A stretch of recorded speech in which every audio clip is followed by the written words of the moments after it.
Tim SAR gabungan temukan korban tenggelam di Sungai Bengawan Solo.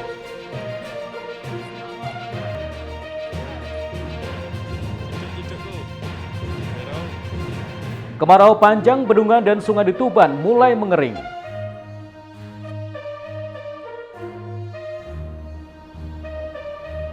Assalamualaikum warahmatullahi wabarakatuh, pemirsa JTV Bojonegoro. Senang sekali saya Semi Ramadan kembali hadir menjumpai Anda di program Sketsa Bengawan untuk edisi hari ini. Selain dua informasi utama tadi, kami juga masih memiliki informasi dan juga berita menarik lainnya dari Bojonegoro dan sekitarnya. Pemirsa, mari kita ikuti Sketsa Bengawan selengkapnya.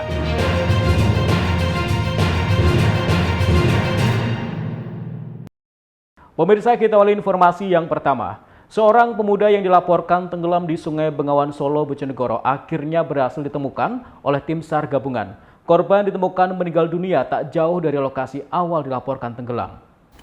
Tim SAR gabungan berhasil menemukan korban tenggelam di Sungai Bengawan Solo, Kabupaten Bojonegoro pada Kamis petang. Korban bernama Alfian Ari Pradana, 19 tahun, warga Kelurahan Banjarjo, Kecamatan Kota Bojonegoro, ditemukan dalam kondisi meninggal dunia. Kepala Pelaksana atau Kalaksa BPBD Kabupaten Bojonegoro, Laila Nuraini mengatakan korban ditemukan tim SAR gabungan setelah 2 hari pencarian. Korban ditemukan tak bernyawa pada jarak 10 meter dari titik lokasi dilaporkan tenggelam. Oleh petugas, selanjutnya jenazah korban dievakuasi dan diidentifikasi dan diserahkan kepada keluarga untuk dimakamkan. Jadi alhamdulillah untuk kejadian tenggelam yang ada di Kelurahan Banjarjo, Bojonegoro telah ditemukan tepatnya hari Kamis pukul 16.20. Penemuan jasad korban tidak jauh dari TKM, kurang lebihnya antara 10 sampai 15 meter. Dengan kondisi memang masih utuh tanpa ada kekurangan apapun dan sudah dievakuasi sesuai tahapan dan prosedur yang ada. Diberitakan sebelumnya korban Alfian Ari Pradana, 19 tahun, warga Kelurahan Banjarjo, Kecamatan Kota Bojonegoro, dilaporkan tenggelam di Bengawan Solo pada Rabu sore. Saat sedang berenang menyeberangi sungai setempat bersama seorang temannya, korban diduga kelelahan hingga akhirnya tenggelam. Samsul Alim, JTV, Bojonegoro. Sementara itu, kemarau panjang melanda wilayah Kabupaten Tuban. Ketiadaan hujan selama berbulan-bulan menyebabkan bendungan dan sungai irigasi mengalami kekeringan. Akibatnya hektaran tanaman jagung mati mengering karena tidak mendapat pasokan air. Musim kemarau merubah kondisi sungai dan bendungan di kawasan perbukitan Kapur, Kabupaten Tuban. Cekungan alami yang selalu penuh air selama musim penghujan ini berangsur surut dan bahkan mengalami kekeringan. Seperti yang terpantau di Sungai Penambangan dan Bendungan Kedung Ireng di Desa Sambongrejo, Kecamatan Semanding pada Jumat. Sejauh mata memandang yang terlihat hanya bongkahan batu dan pasir memenuhi dasar sungai. Sejak 3 bulan terakhir, air yang biasanya mengalir dari kawasan perbukitan Kapur telah berhenti. Ketiadaan hujan membuat sejumlah mata air berhenti memancarkan air. Akibatnya sungai hanya menyisakan sedikit genangan di sudut bendungan. Kondisi ini berdampak buruk terhadap lahan pertanian di Desa Sambongrejo, Gendaharjo, Randu Banjar, serta Desa Penambangan. Hektaran lahan produktif yang sedang ditanami jagung ini tidak mendapat pasokan air. Akibatnya tanaman jagung mati mengering. Pak, ini sungai atau bendungan apa ini namanya, Pak? Kedung Ireng. Kedung Ireng. Ya. Ini surut sejak kapan ini, Pak? Sejak bulan 6 sampai bulan 8 itu paling sat bulan 8. Ini karena nggak ada hujan itu, Pak? Ya, karena nggak ada hujan. Biasanya untuk apa ini, Pak? Itu pengaliran sawah. Sawah ya. Nah. Desa mana saja, Pak, biasanya yang dialiri, Pak? Itu Sambongrejo. Oh. Terus sampai Penambangan. Terus sekarang gimana, Pak, sawahnya, Pak? sawahnya garing. Kering ya, nggak bisa ditanami, Pak ya? Nggak bisa ditanam. Tidak bisa. Kekeringan diperkirakan masih akan berlangsung hingga bulan November saat musim penghujan tiba. Kondisi ini membuat para petani di sepanjang aliran sungai setempat hanya bisa pasrah. Sungai Dungireng. Kedung Ireng. Dungireng. Ini surut sejak kapan ini, Pak? Surutnya itu bulan 6. Bulan 6 ya? Bulan 6 ya. Nggak ada hujan itu, Pak ya? Tidak ada hujan. Ini ngaliri desa mana saja, Pak? Biasanya? Desa Sambongrejo, Penambangan, Rorowangon, Radu Banjar. Ini untuk apa biasanya? Ini waya ketiga niki nggih niku jagung tok niku. Ngaliri sawah itu ya, Ngaliri jagung sawah gitu nggih. ya. Terus sekarang gimana Pak sawahnya? Karena sawahnya kering semua Pak. Nggak, Bulan ini nggak bisa dialiri air tidak ya? bisa dialiri. Untuk sementara petani berhenti bercocok tanam dan membiarkan lahan terbengkalai sembari menunggu musim penghujan datang. Siki Muhammad, Husni Mubarak, CTV, Tuban. Pemirsa, Satreskrim Polres Ngawi mengamankan seorang pelaku pengedar obat tikus palsu. Penangkapan pelaku dilakukan petugas di salah satu toko pertanian yang ada di wilayah Kecamatan Paron. Satreskrim Polres Ngawi berhasil mengungkap peredaran obat tikus merek Alufos palsu. Pengungkapan ini berawal dari pihak pemilik perusahaan obat tikus merek Alufos PT Yano Agroscience Indonesia yang menemukan peredaran obat yang sama dengan kemasan tutup botol berbeda. Legal Officer PT Yano Agroscience Indonesia, Dewandri Giovanni Sijabat menyatakan jika pihaknya telah menemukan peredaran obat tikus merek Alufos dari perusahaannya yang dipalsu. Dengan ciri-ciri obat tikus yang diproduksi perusahaannya memakai tutup warna putih, sedangkan yang palsu memakai tutup warna merah. Dari temuan itu selanjutnya dilaporkan ke pihak Polres Ngawi. Perbedaan yang kami temukan yang pertama dari segi tutup, kemudian dari segi labelnya yang asli tulisannya jelas, yang palsu kabur, ada sedikit kekaburan. Kemudian kalau lebih diperhatikan lebih detail dari botolnya. Botolnya terdapat perbedaan sedikit di bagian leher. Kami menemukannya sekitar bulan Juni, tapi kami rasa ini sudah beredar cukup lama. Langsung kami lakukan tindakan hukum, mengajukan laporan polisi di Polres Ngawi. Sementara itu, Kapolres Ngawi AKBP Dwi Sumrahadi menjelaskan hasil laporan ditindaklanjuti dengan pengecekan di toko pertanian wilayah Kecamatan Paron dan memintai keterangan dari pihak sales. Selanjutnya, petugas berhasil mengamankan GAP, 29 tahun, warga Kebak Kramat, Kabupaten Karanganyar. Modus pelaku yakni memesan stiker dengan merek Alufos sama dengan yang dikeluarkan oleh PT Yano Agroscience Indonesia. Pelaku selanjutnya menempelkan stiker tersebut pada obat tikus yang sebelumnya dibeli secara polosan atau tanpa merek. Sejumlah barang bukti berupa ratusan botol obat tikus palsu diamankan dalam kasus tersebut. Terkait adanya obat tikus merek Alufos yang diduga palsu. Dan pelapor mendapati obat tikus merek Alufos yang bertutup warna merah. Selanjutnya mengkonfirmasi ke PT Y bahwa PT Y tidak mengeluarkan produk obat tikus dengan tutup warna merah, melainkan PT Y hanya mengeluarkan obat racun tikus dengan tutup warna putih. Jadi modus operandinya yaitu pelaku memesan stiker, yang sama persis dengan obat tikus Alufos yang asli ke sebuah percetakan di Kabupaten Surakarta, Jawa Tengah dengan cara di-scan. Setelah pesanan stiker tersebut jadi, kemudian pelaku menempelkan stiker Alufos tadi pada obat tikus yang sebelumnya sebenarnya adalah tanpa merek atau polosan. Kalau menurut keterangan dari pelaku, ini sudah dilakukan sejak bulan Februari 2024. Untuk mempertanggungjawabkan perbuatannya, tersangka dikenakan Undang-Undang tentang merek dan indikasi geografis, serta Undang-Undang tentang sistem budidaya pertanian berkelanjutan dengan ancaman 4 tahun penjara atau denda 2 miliar rupiah. Ito Wahyu, CTV, Ngawi. Ratusan buruh di Tuban demo tuntut pengembalian status kerja kontrak. Informasinya akan kami hadirkan sesaat lagi. Tetaplah di Sketsa Bengawan.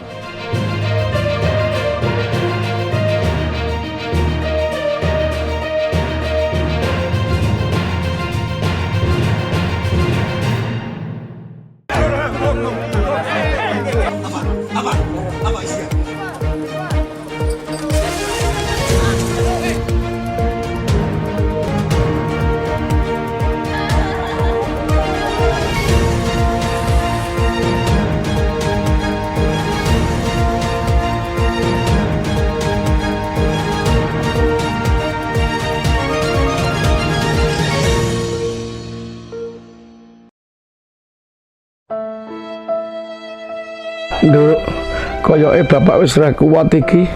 Wis yo, Nduk.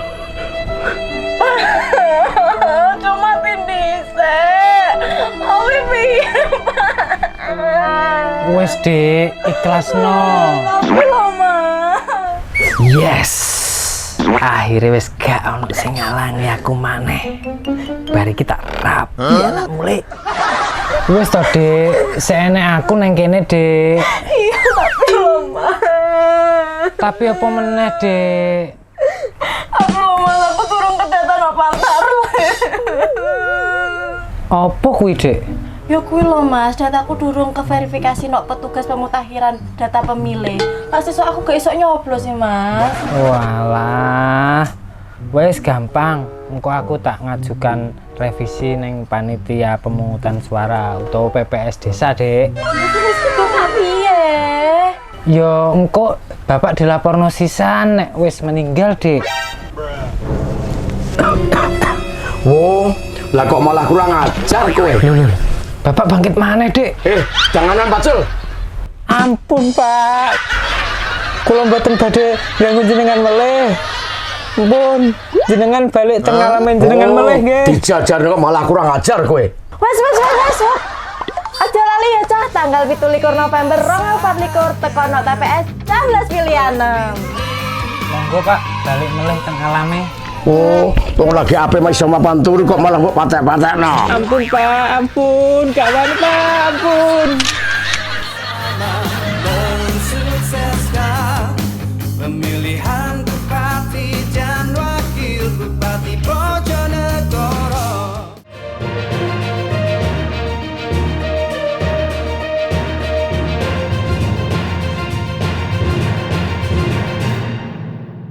Pemirsa, terima kasih Anda masih di Sketsa Bengawan. Ratusan buruh di Kabupaten Tuban melakukan aksi demo di depan pintu masuk pabrik PT Semen Indonesia Pabrik Tuban pada Kamis siang. Mereka menuntut agar pihak perusahaan maupun vendor mengembalikan status pekerja harian lepas mereka menjadi seperti sebelumnya, yaitu pegawai kontrak bulanan. Ratusan buruh yang tergabung dalam Federasi Serikat Pekerja Metal Indonesia melakukan aksi demonstrasi di depan pintu masuk pabrik PT Semen Indonesia Pabrik Tuban, Desa Sumber Arum, Kecamatan Kerek, Kabupaten Tuban pada Kamis siang. Mereka menuntut agar pihak perusahaan maupun vendor merubah status pekerja harian lepas mereka kembali seperti semula, yaitu pegawai kontrak bulanan atau PKWT. Dalam aksi ini, para buruh beramai-ramai memblokade akses pintu keluar masuk pabrik agar pihak perusahaan bersedia menemui mereka. Selain itu, mereka juga secara bergantian berorasi sambil membentangkan sejumlah poster tuntutan. Karena kesal tak ditemui oleh pihak perusahaan, para buruh ini juga nekat memblokade jalur distribusi perusahaan. Akibatnya, sejumlah truk pengiriman lumpuh dan tak bisa beroperasi. Ketua DPC FSPMI Tuban, Duraji, mengatakan aksi ini dilakukan para buruh untuk menagih janji pihak perusahaan yang akan mengembalikan status pekerja harian lepas menjadi pekerja kontrak bulanan. Sistem kerja harian dianggap diskriminatif.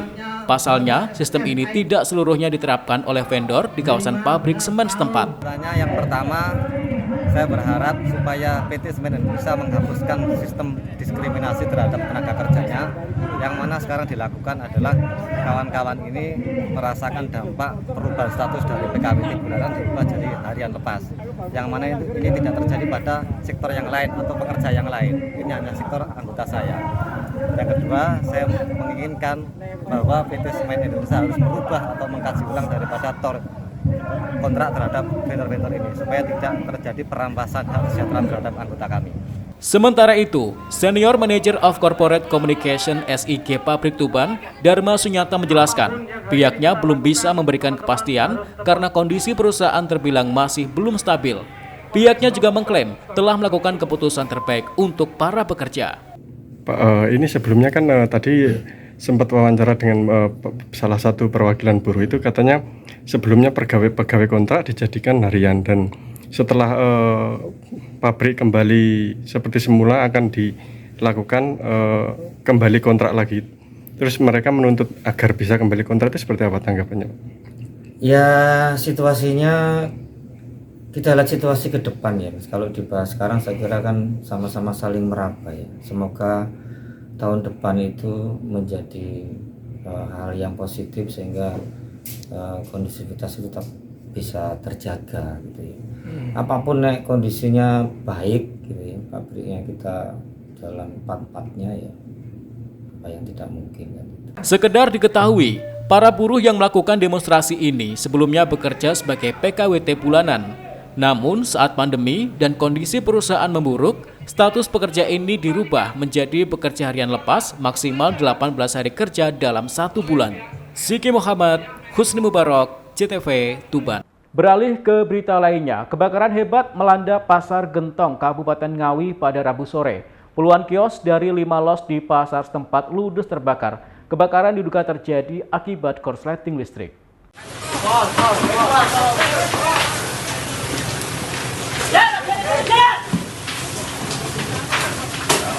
Kebakaran hebat melanda puluhan kios di 5 los yang ada di Pasar Gentong, Kecamatan Paron, Kabupaten Ngawi pada Rabu sore. Para pedagang yang panik langsung mengevakuasi barang-barang ke tempat yang lebih aman, serta memadamkan api dengan peralatan seadanya. Petugas damkar yang tiba di lokasi kebakaran langsung berupaya untuk memadamkan api. Petugas melokalisir api agar tidak meluas ke kios lainnya. Sejumlah warga dan pedagang mengaku bahwa kejadian kebakaran ini terjadi sekitar pukul 16.00 sore. Titik api berawal dari salah satu kios yang menjual sejumlah bahan dari plastik hingga akhirnya merambat pada kios yang lain. Rapat, Pak. Jam 4 kurang ya? Iya. Itu titik api dari mana itu? Dari listrik, Pak. Konsleting listrik? Iya. Ini di bagian los apa? Los apa nggak tahu juga. Pedagang apa aja? Pedagang apa aja? Ya dagang ya perabotan, sepatu, pakaian, ya meracang juga ya. Jenis plastik itu Pak ya? Ya jenis plastik, makanan-makanan. Berapa kios yang terbakar Pak? Ada berapa itu? Ada kira-kira kan ada 4 jurusan, tapi semuanya kios itu ada 60-an. Yang terbakar berapa kios Pak? 60. Sekitar 60 ya, lapaknya itu ya. Kondisi angin kencang juga membuat api dengan cepat membesar dan merembet ke bangunan kios yang lain. Diduga kebakaran terjadi akibat korsleting listrik di salah satu kios. Kayaknya konslet listrik yang jualan plastik itu loh. Terus? Ya apa? Ya tidak tahu aku terusan. Menyambar ke barang dagangan? Ya terus langsung bludak gitu. Tahu-tahu membesar gitu api? Jualan sembako. Terus jualan aksesoris, terus jualan apa itu jajanan anak-anak itu, terus jualan ini loh kayak gini loh. Ya, gerabahan. Oh gerabahan. Seperti Beruntung saat kebakaran, sebagian pedagang berhasil memindahkan barang dagangan mereka ke tempat yang lebih aman, sehingga tidak ikut terbakar. Sementara petugas damkar terus berjibaku untuk memastikan api benar-benar padam. Ito Wahyu, JTV, Ngawi. Sementara itu, Pemkab Ngawi segera melakukan relokasi terhadap pedagang yang terdampak kebakaran. Lokasi telah ditentukan, yakni menggunakan los bagian sisi timur. Dalam penentuan jatah tempat dilakukan dengan cara pengundian. Pasca kebakaran yang terjadi di Pasar Gentong, Kecamatan Paron, Pemkab Ngawi melalui Dinas Perdagangan Perindustrian dan Tenaga Kerja atau DPPTK setempat, mengumpulkan seluruh pedagang yang terdampak kebakaran pada Kamis malam. Hal ini dilakukan untuk menyiapkan langkah relokasi atau pemindahan sementara lokasi para pedagang. Meski begitu, untuk relokasi tetap berada di area pasar, namun menggunakan los yang ada di bagian timur karena memang banyak yang kosong. Kepala DPPTK Ngawi, Kusumawati Nilam Sulandrianingrum menjelaskan, penempatan relokasi telah disepakati tetap di dalam area pasar dengan menggunakan los yang kosong. Namun nantinya tetap akan dibuatkan penyekat terlebih dahulu antar pedagang. Sementara dalam menentukan posisi atau tempat masing-masing pedagang dilakukan dengan cara diundi. Sedangkan untuk jangka panjang, Pemkab Ngawi bakal melakukan revitalisasi terhadap bangunan Pasar Gentong dengan estimasi kebutuhan biaya sekitar 5 hingga 6 miliar rupiah. Dalam waktu dekat pada perubahan APBD tahun ini juga mulai diusulkan untuk perencanaan. Ini tadi para pedagang yang terdampak kita kumpulkan dan ternyata dari 23 yang kemarin malam kita identifikasi, setelah kita kumpulkan ternyata ada 15 nama pedagang. Jadi ada beberapa pedagang itu yang mempunyai lebih dari satu bedak ya, atau satu lapak seperti itu. Dan hari ini tadi sudah kita sepakati untuk relokasi sementara, yang mana lokasinya justru di depan ya. Di depan itu di los ya ini namanya ya, di los kain. Memang ada beberapa yang kosong, jadi dari 15 itu nanti yang 9 atau 8 itu di sisi kiri pintu masuk, yang 7 itu di sisi kanan pintu masuk. Dan ini insya Allah lokasinya juga strategis, juga nyaman karena tidak panas, sudah ada peneduhnya juga. Mungkin kita hanya perlu menambah untuk sekat-sekat antar pedagang seperti itu. Terus kalau untuk yang rencana jangka panjang sendiri? Untuk rencana jangka panjang kita akan mengusulkan nanti untuk upaya revitalisasi ya, atau pembangunan kembali Pasar Gentong. Mungkin nanti kita usulkan di PAPBD 2024 ini untuk perencanaannya dan fisiknya bisa kita usulkan di tahun depan. Diketahui Pasar Gentong Ngawi habis terbakar pada Rabu petang kemarin. Terdapat 4 los dengan jumlah pedagang sekitar 23 orang yang terdampak akibat kebakaran itu. Ita Wahyu, CTV Ngawi. RT RW di Bojonegoro akan didaftarkan BPJS oleh Pemkab Bojonegoro. Informasinya akan kami hadirkan sesaat lagi. Tetaplah di Sketsa Bengawan.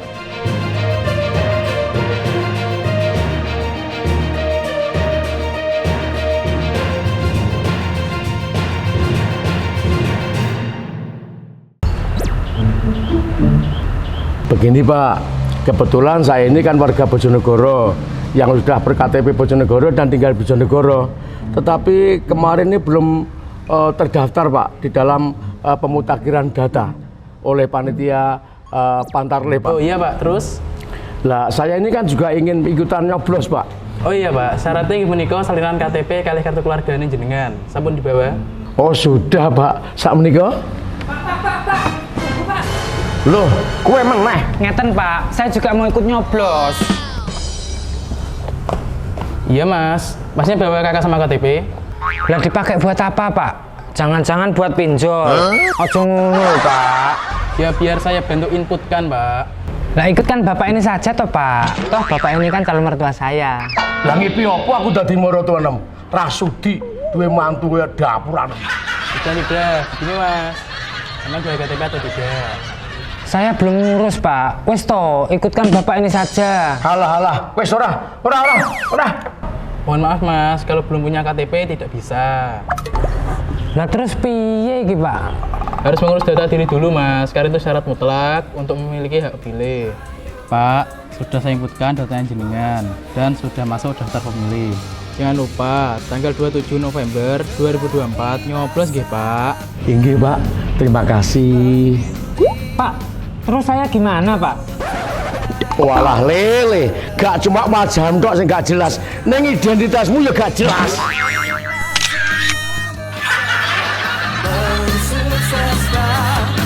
Pemilihan bupati dan wakil bupati Bojonegoro. Apa isinya?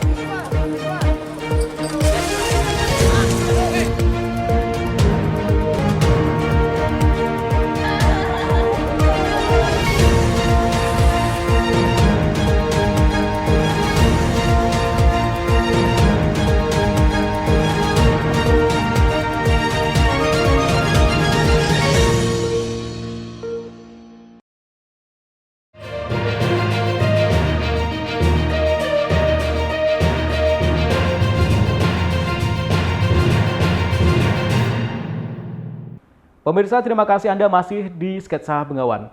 Pemerintah Kabupaten Bojonegoro akan mendaftarkan RT serta RW sebagai peserta BPJS Ketenagakerjaan. Hal tersebut dilakukan untuk memberikan jaminan jika sewaktu-waktu terjadi kecelakaan kerja. Pemerintah Kabupaten Bojonegoro melalui Dinas Pemberdayaan Masyarakat dan Desa serta menggandeng BPJS Ketenagakerjaan melaksanakan pembinaan lembaga kemasyarakatan desa bagi Ketua RT dan Ketua RW di Pendopo Malopati setempat pada Rabu siang. Dalam acara ini ratusan RT dan RW mendapatkan materi sosialisasi dari BPJS Ketenagakerjaan. Materi serta pembekalan diberikan lantaran nanti rencananya Ketua RT dan Ketua RW akan didaftarkan menjadi peserta BPJS Ketenagakerjaan oleh Pemkab Bojonegoro. Sekretaris Daerah Nurul Azizah mengucapkan terima kasih kepada Ketua RT dan Ketua RW yang hadir.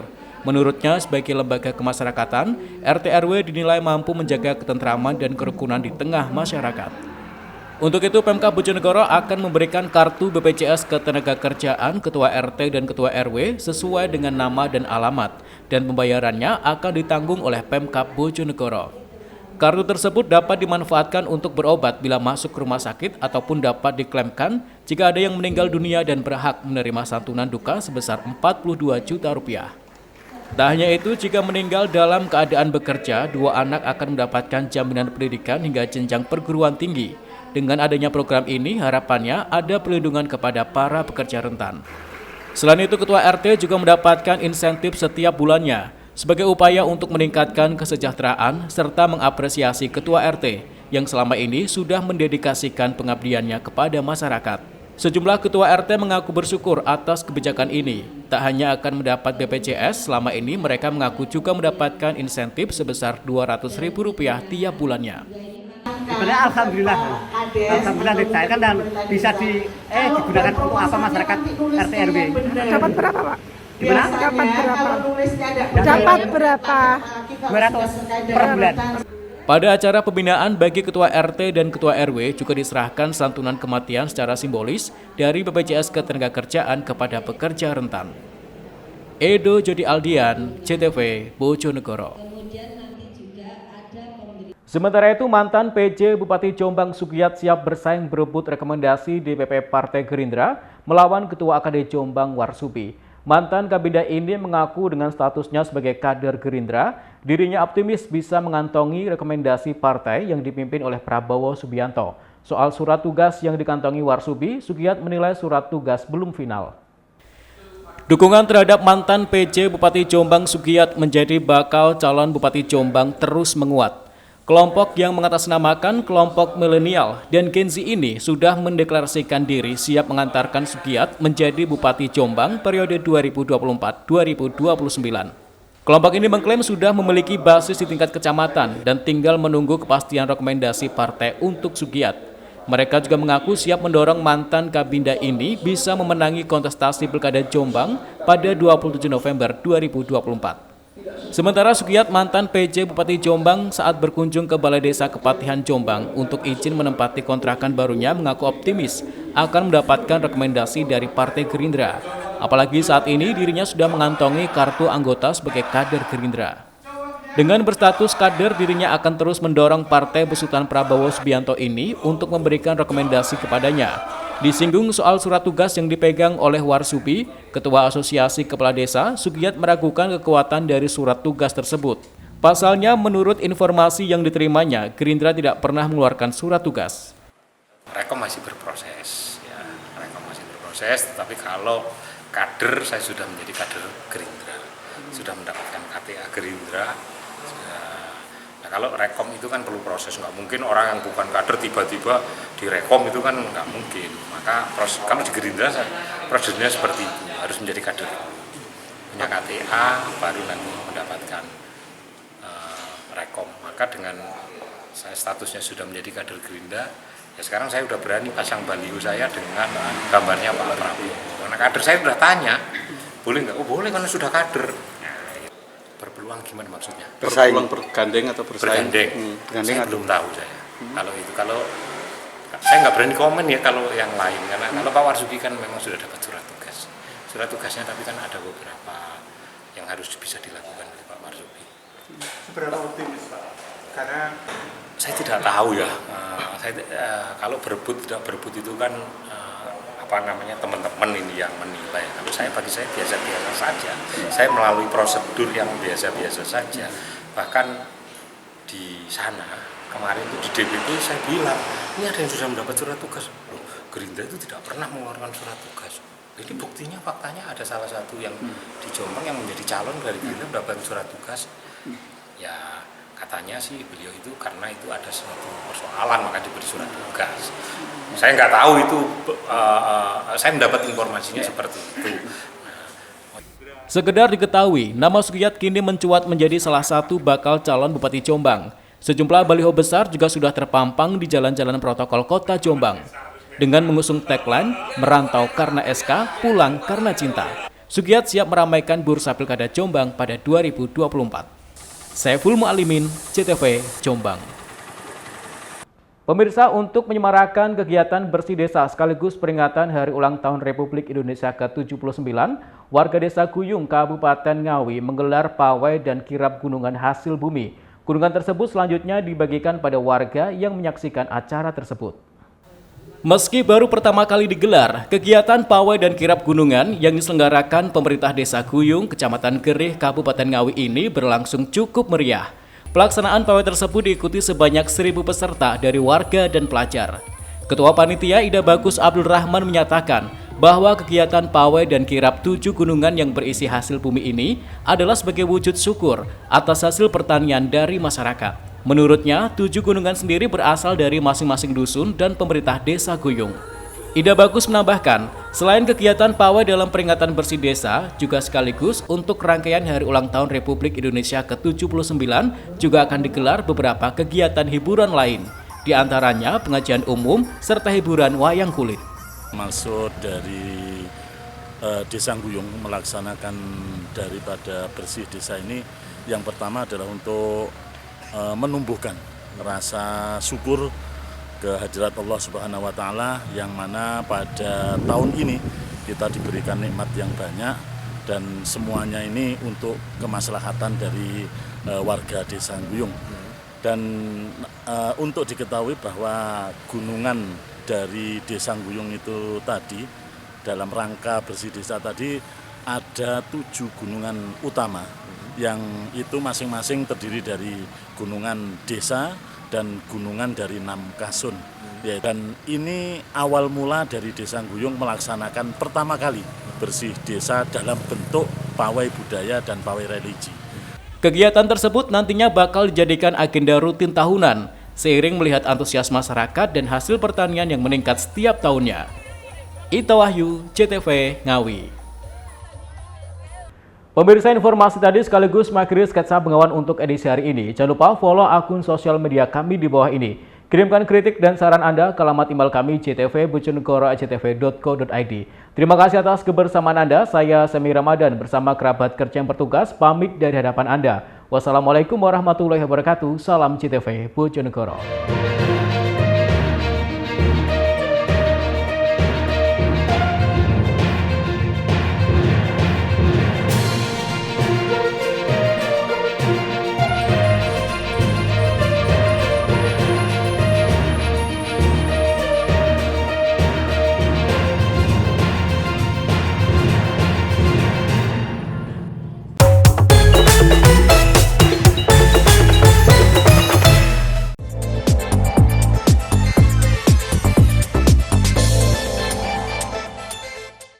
Dalam rangka memperingati Hari Ulang Tahun Kemerdekaan Republik Indonesia yang ke-79, Dinas Perumahan Kawasan Pemukiman dan Cipta Karya Kabupaten Bojonegoro pada Jumat pagi menggelar kegiatan berbagi bendera merah putih kepada masyarakat.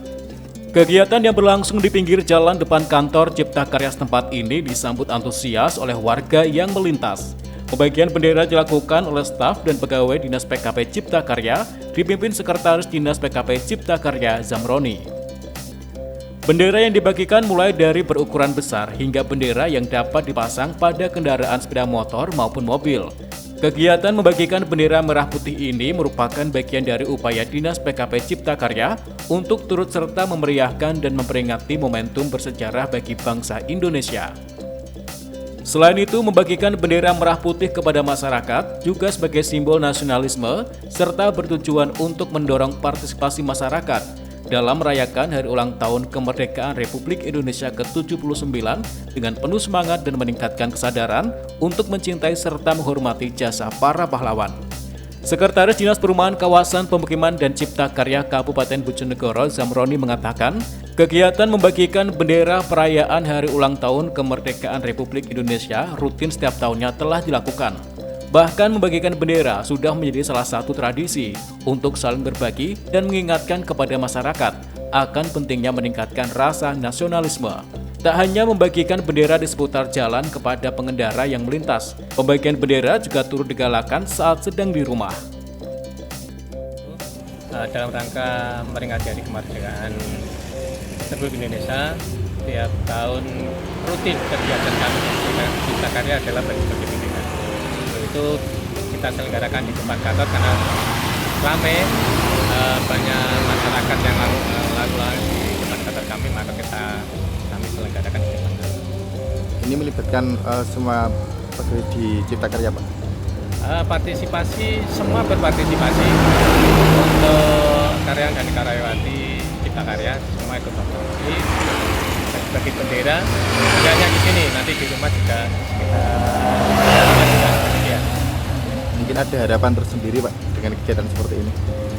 Harapan akan kita rutin, akan mungkin suatu saat ke depan nanti juga akan kita tingkatkan, tidak hanya di lingkungan Cipta Karya, di lingkungan kantor, tapi juga nanti kita akan kembangkan di tiap-tiap lembaga pemerintah, termasuk di sekolah-sekolah. Edo Jodi Aldian, CTV Bojonegoro.